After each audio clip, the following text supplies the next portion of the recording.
On a rainy, drizzly day, we got a rainy, drizzly type of game. Michigan gets the win 27-24. For Sam Webb, I'm Josh Newkirk. You are watching the Michigan Insider post-game review.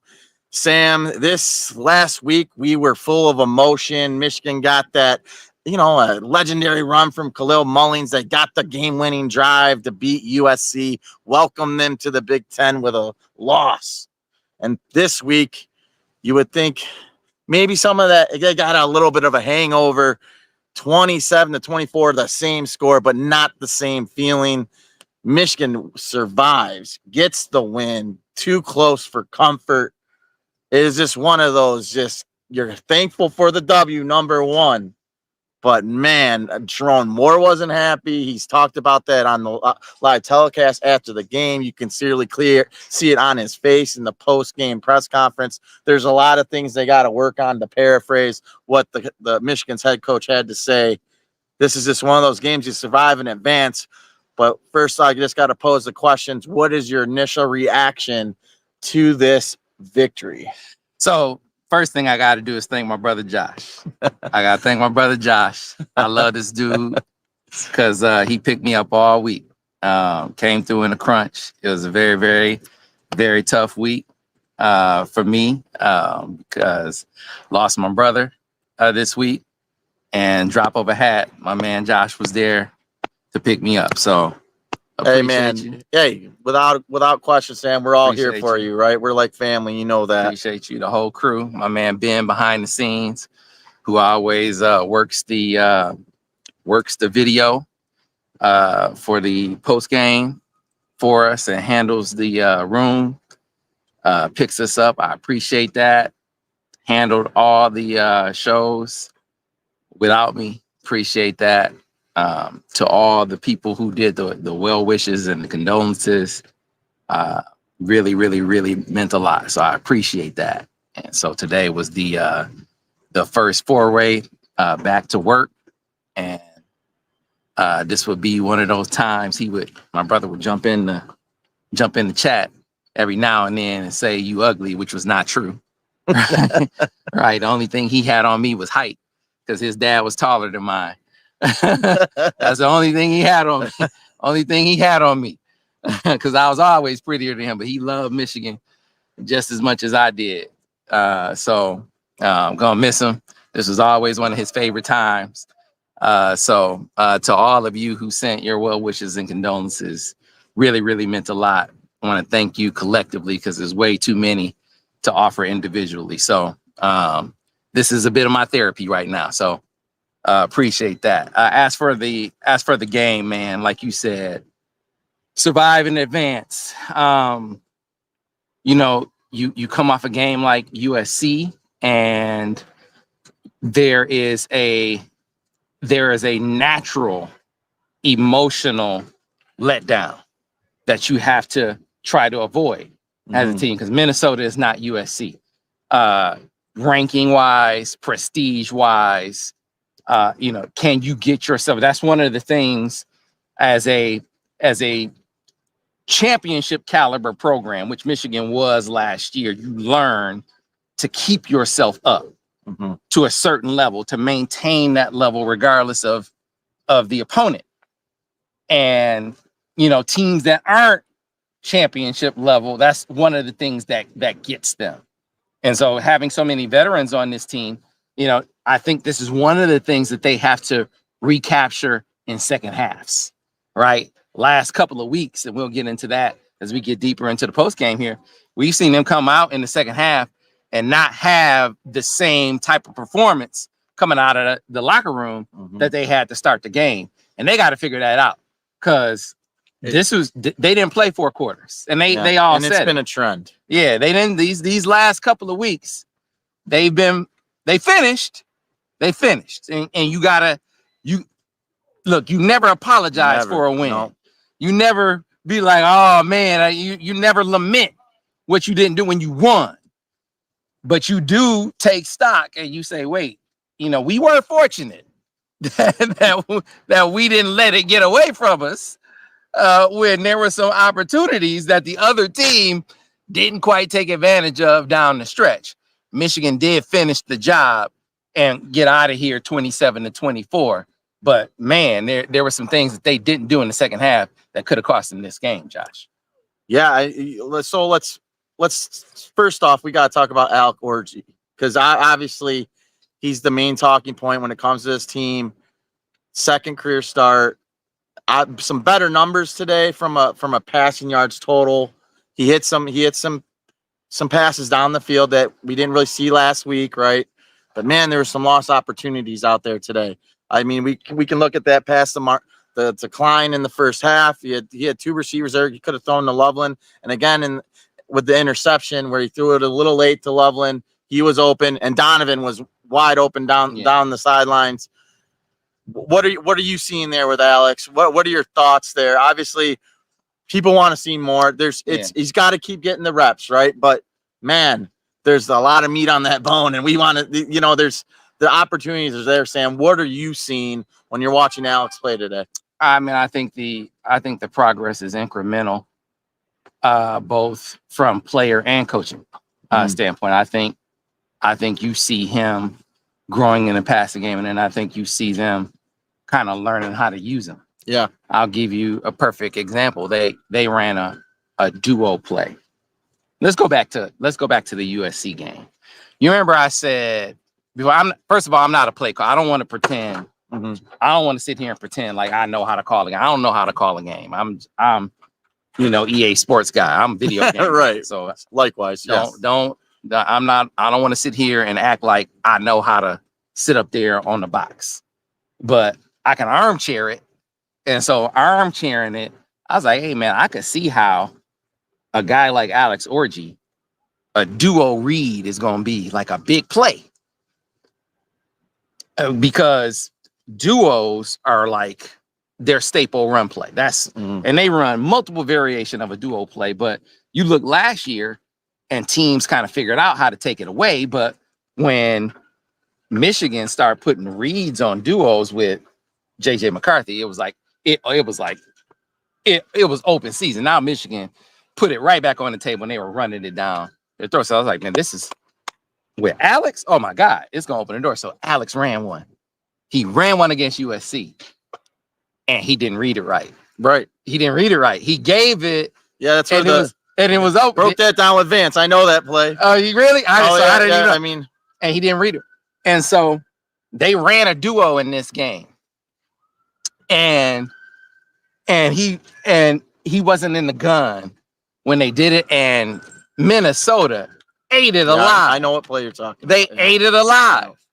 And so Michigan came back, and they ran a duo read. They ran it from the gun. And Khalil Mullings, and it was wide open. Khalil Mullings ran it for a touchdown. Now, I can't tell you whether that had anything to do with the touchdown. We'd have to watch it. We have to go back and watch it on replay to really know. But all I know is they put a read on. He went to the gun. He read it and gave it to Khalil Mullings, and it was like parting of the Red Seas, touchdown. And so, again, just armchairing it, it feels like, man, why would you ever run a duo? Why would you ever run a duo without him being in the gun on it? I don't know. This is just armchairing. And now I'm saying that to say that feels like something that as you're getting deeper into the offense with Alex Orji, it's like, okay, we're never going to run a duo without Alex Orji being in the gun. This is just one example. Right. This is just one example of maybe that's something that you get as you're coaching him more. And then the same thing as he's starting to get into, the passing offense. So that play that he threw the interception on, I tweeted about it. I thought he saw Colston late, and then he obviously hung it up into the inside. But then the other piece of it was, as he progressed it, Donovan, he said it should have went to Donovan. And he acknowledged that. He said he should have went to Donovan. Donovan was wide open. And that's probably the first read. But Colston was open. They were both open. They were both open on the play. So he wasn't wrong to go to Colston, but he saw probably Colston a bit late, and then he threw him inside. instead of, okay, when you see him leading them down the field and away from the defender, that's probably a touchdown too. So reps. He needs more reps. And so you can't, to me, again, you can't get scared off of that if you're his play caller. I think you got to continue to give him reps. You got to remember that this is still his second game. I'm not gonna broken record it and say if this had been, I guess I am broken. I guess I am not a broken record. If this were game 5 for him instead of game 2, then maybe you'd be like, oh my God, why is this still happening? But it's game 2. This is game 2 for him. So I'll go back to earlier in the series. He starts left and he progresses it and he hits Kendrick Bell, the second read in progression on a dig, on a backside dig. Okay, you like that. So you see him doing some things right. You would like to see more, but then you realize, man, you haven't done a whole lot of it with him. So you got to keep giving him more, keep putting more on his plate, keep giving him some more reps to try to grow it enough. So as you get deeper into the season against better teams, that you'll have more on his plate that you can use that will help you beat some of the better teams on your schedule. And I'd also like to add, I don't want to just, obviously there's the plays, we're going to remember the missed opportunities, but there was also plays where he did make some plays on field. He also had a receiver, Bell, drop the pass. And so there was some good things. There were some more positives. I thought Campbell called a better, I like the game plan in the first half, especially. They sort of lulled in the second half. They haven't been a second half team necessarily this season. But again, there was some progress this week. We'll see how that translates next week at Washington, and then they get a bye, right? So there's some opportunities here. We'll see. You'd like to see them make those necessary progresses as they go to Illinois here, in 3 weeks. So again, one game at a time. We'll see how they go at Washington next week. Now we got to I don't know if there's anything else you want to touch on the offense. I'd like to go to the defense, Sam. What I would like to talk, because people keep saying, like, one of the things I saw, there's this talking point about they need to go back to Davis. Yeah. Like my man, like Ed Fang. Shout out to Ed Fang. He does the power rank. And Ed does a great job with analytics. And so Ed was analyzing this, basically the statistics of, the passing percentages and all of these things that you would get with Davis versus Alex Orji. Yeah. And I won't knock Ed's numbers. I think Ed does a great job, right? I want to get Ed's analytics on the side. I check out the power rank. He does a great job. But it says nothing about the impact on the run game. It says nothing about what you lose in the run game. And I'll go back to our conversation at the beginning of the season, Josh. How this roster is right now and how you impact the offensive line and what you take away from your backs. I mean, the strength of this team right now, your running backs, your running game. And what you take away from that, when you take Alex Orji off the field, will take away from the offense. And I talked about it last week with Khalil Mullings' first touchdown. When I said that, you look at this split zone, I shortchanged Alex Orji's impact on that play. I said he just moved the Mike backer. I said, look at this. I said, look at this split. I said, look at this split zone.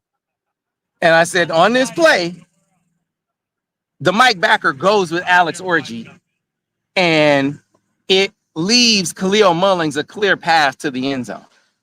That's not I'm sorry, people. This is just me watching live for the box.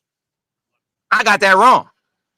Alex Orji didn't just move the Mike backer. He moved the Mike backer, he moved the Will backer, and he moved the free safety. Yes. They all went with Alex Orji on that play. Watch the film study, that play. I'm telling you. Three players went with that. Now, you got to understand, on the split zone, Alex Orji the quarterback is never keeping the ball on the split zone. It's not a read. He's not reading the play. Yep. So they don't know that. The defenders don't know that he's not reading the play on the split zone, but he is never keeping the ball on the split zone. But they think he's going to keep the ball on. He might keep the ball on the split zone. So 3 defenders go with him on that play. So he takes, by virtue of his presumed threat, he takes 3 defenders out of the play and allows a clear path to the end zone for Khalil Mullings. Now, put Davis Warren on that play. Not happening. And again, he gives Khalil Mullings the ball on the split zone. Both players are never going to run the ball. Davis Warren is never going to run the ball on the split zone, and Alex Orji is never going to run the ball on the split zone. But are 3 players going to go with Davis Warren on the split zone? Absolutely not. And so you see my point. And I learned that from doing covering for you this week with the film study with Al. We went over that exact play.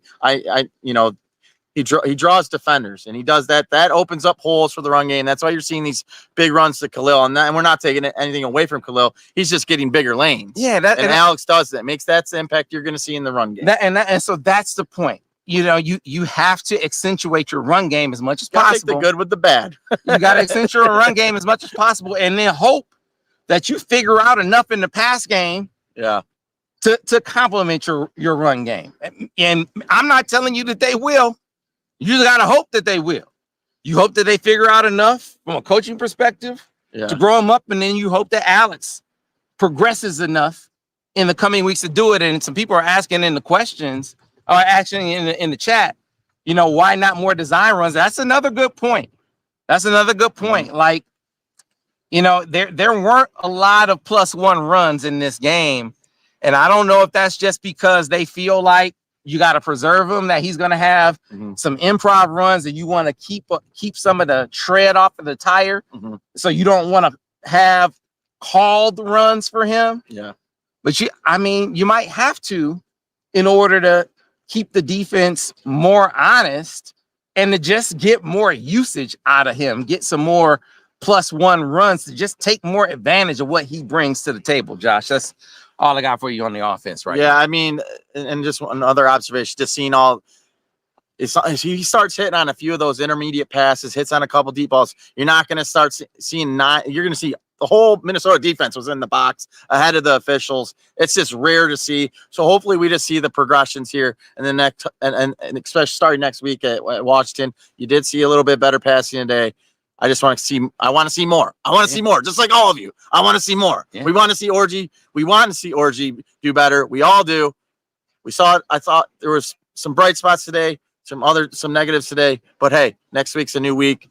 Let's move over to the defense. Obviously, the first half, I thought the defensive front, they're eating in the backfield. Mason Graham had 2 sacks. Kenneth Grant had a sack. I mean, the guys were getting in the backfield. But hey, it was 21-3 at the half. You were thinking, all right, Michigan's in the driver's seat. But then the defense sort of got put behind the 8 ball a little bit.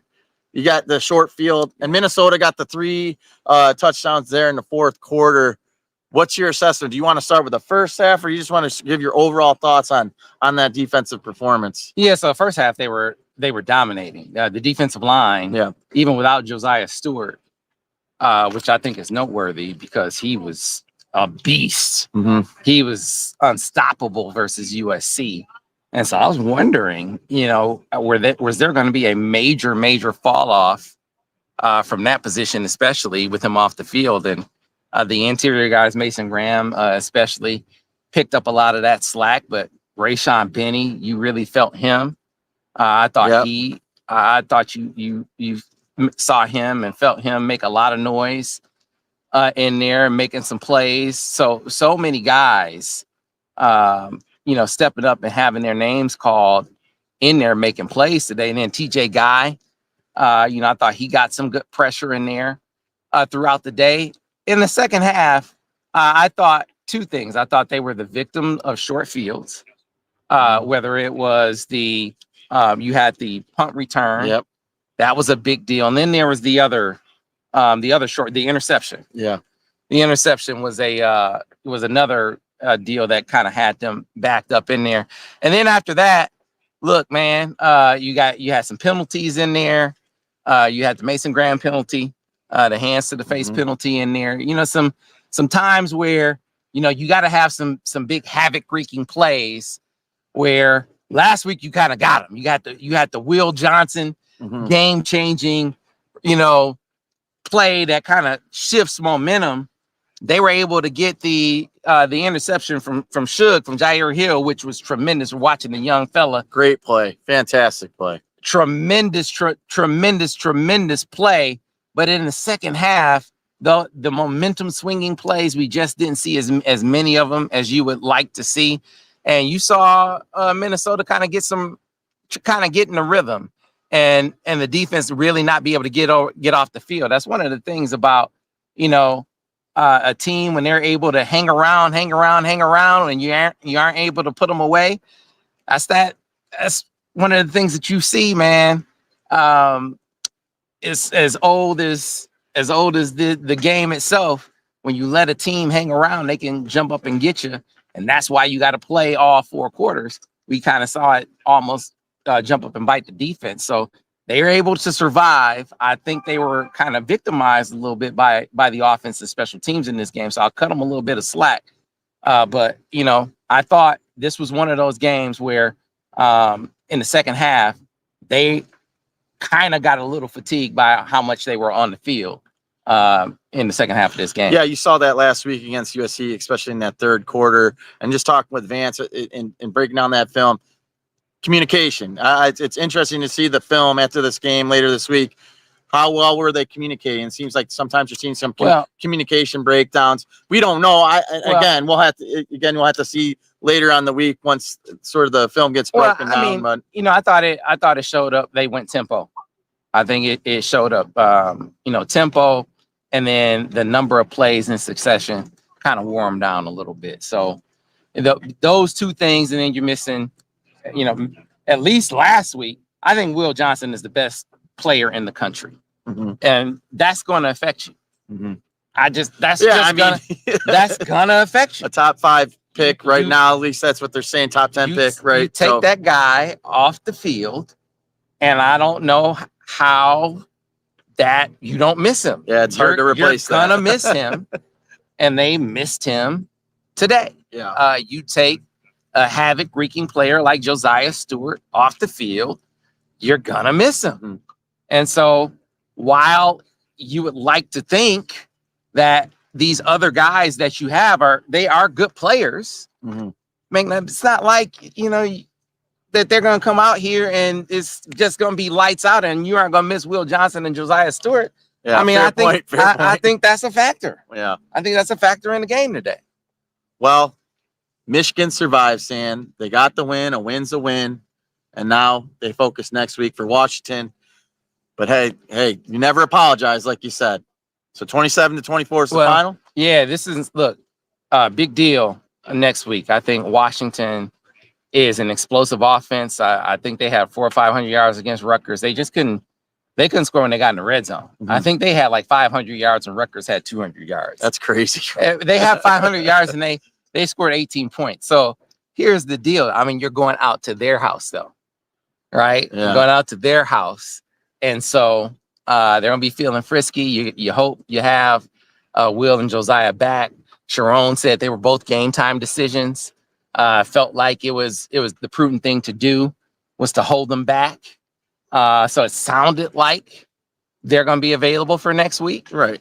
You would presume. Anyways. Yeah. So you hope that that's the case because, you know, Jed Fish, you feel like he's going to have some high octane ready for Michigan. Yeah. So you want your guns blazing for an offense that probably is going to be able to move it up and down the field. So you want to have all your bullets ready to fire at a guy who has some things he can fire at you. So and not every day you get a rematch of the national championship. Definitely not the same 2 teams that we saw in early January, mid-January there. But hey, that's going to wrap up our coverage here from Michigan Stadium. For Sam Webb, glad to have you back, Sam.